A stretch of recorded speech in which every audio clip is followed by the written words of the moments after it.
yo, it's Guido coming after the Tactics Talk. Thanks for tuning in. On this episode, I've got AvoidedDoughnut, which is a fantastic name. He's from my clan Cartel and his T-43, Tier 7 Russian medium tank. Loaded into proc, and they have spawned into the south side. He's headed over here to the east to work the hill. He's top tier in a 357, which is a good setup, and a couple of artillery on each side. Can be problematic on proc, depending on where they are and where you are. One of them is a leaf blower over there, and this Type 62 loses his mind. And AvoidedDoughnut takes the opportunity to shoot him, and the guy, for whatever reason, YOLOs off the edge, and there he goes. So I don't know if he's doing the YOLO, get some experience thing, and then move on, trying to grind for the tank. For the Progetto, I don't know, but if somebody gives you that opportunity early, then go ahead and take it. And that's interesting because one of the reasons you get forward early is to take advantage of situations like that, amongst other things. You want to get up into a good position. You can see that there's a bunch of guys just sort of lollygagging back there.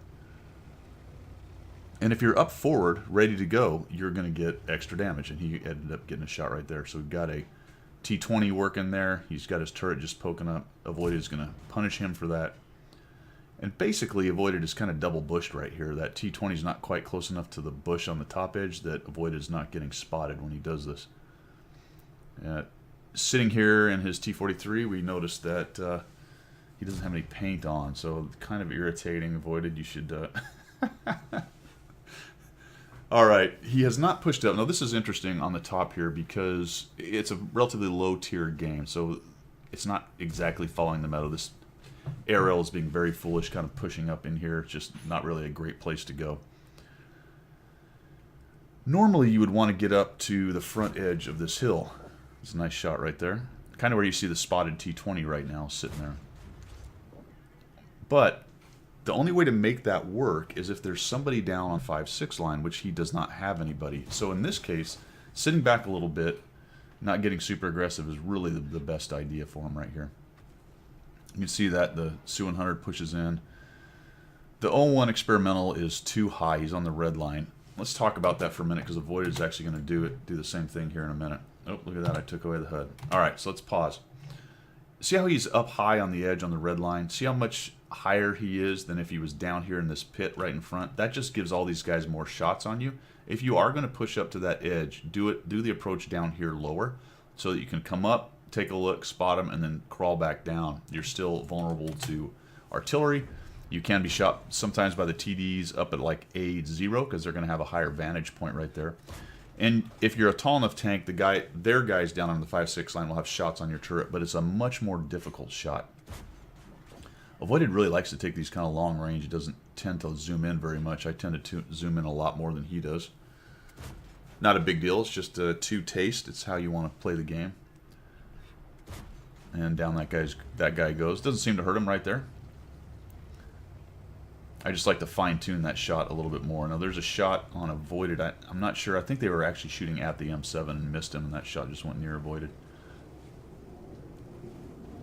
The same thing applies here, Avoided. I would not have approached from that high. If there does happen to be somebody sitting there in those bushes or they pop up, you're going to be completely exposed. If you were left by about 50 meters, kind of where that M7's coming up now, that would have been probably, in my book, a much better approach.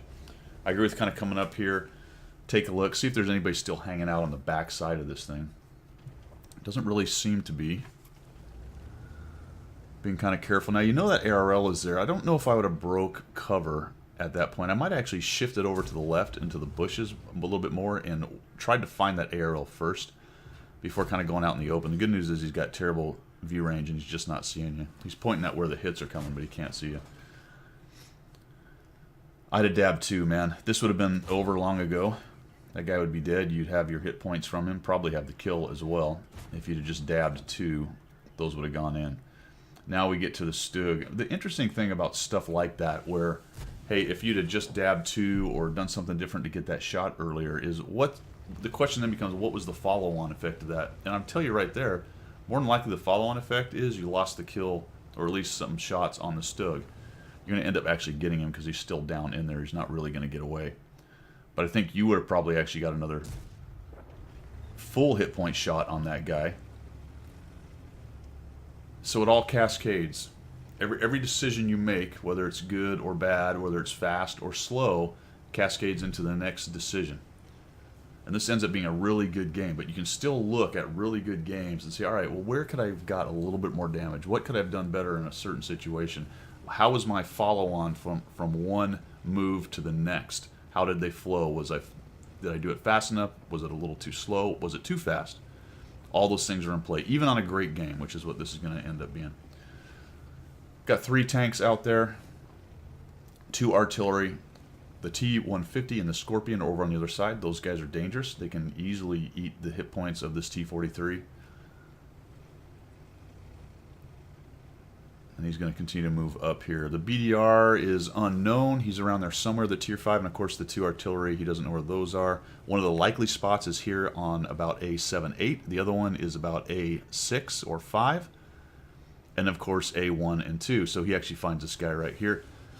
We're kind of driving around. Now remember, the leaf blower reloads pretty quick, so he's actually going to get a shot on you here. Whack. Tracks you. Auto aim, I agree with that, and just keep on trucking. And then boom, there's the other artillery. Good news is that you didn't take a whole bunch of damage from him. And off we go. I also agree with burning the kits right there. I don't know if you really needed to burn the repair kit.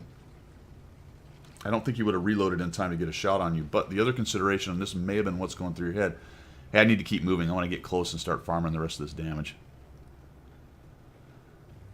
We're going to move up in here, playing a bit of a dangerous game. Not a great approach. The other bad news is all 3 of your buddies are coming over the exact same spot you are. And this is pretty typical of bad players.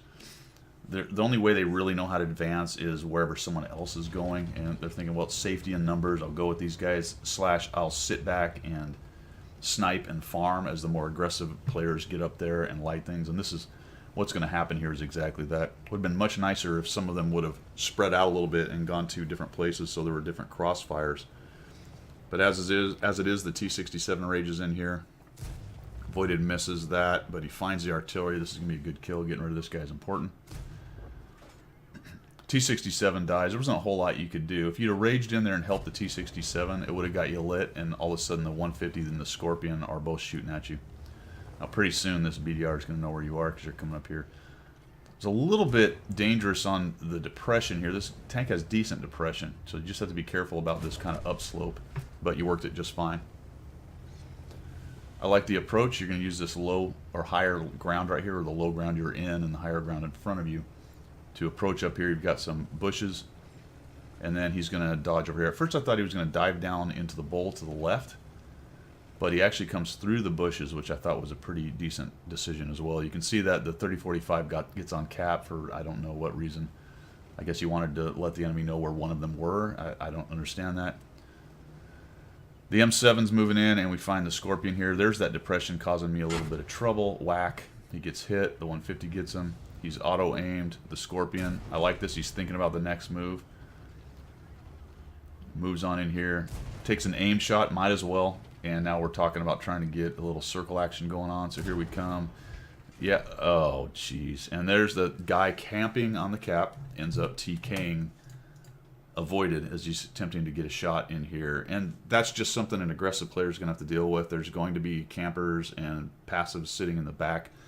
Quite often, I get shot like that more than I care to imagine. Either friendly artillery or friendly fire from people. If you're going to be up front, you're going to eat shots from people, the bad players in the back, and the snipers sitting back there. Because even if they're about as careful as they can be, sometimes the RNG just says, all right, it's going really wild, and ends up hitting you. It's not a big surprise here because he's right on line with where that T-150 was. It's just that probably that 30-45 was so zoomed in, didn't even see Bonzi Duck, didn't even see AvoidedDoughnut coming on in there, and ends up killing him. But pretty textbook, nice job, T-43. This is a tank that you don't see a whole lot of videos on. I like it quite a bit. It doesn't hit very hard for a Tier 7, but it's got a good DPM, good rate of fire, decent view range, and at Tier 7, especially top tier, it's a really capable medium tank, and he did a really nice job over there on the east. I believe you also got a mark or something on this. We'll take a look at it when the stats come up. But nice job, Avoided. Thanks for sending in this replay. It's Top Gun. Really well done. 3,723 damage, 680 spotting, And when you look at the damage of the rest of his team, you'll get a good chuckle. Nice carry, man. That is all I got, fellas. I hope you like what you saw. And ladies, if you did like it, go ahead and subscribe to the channel. Tell your friends, and we will see you.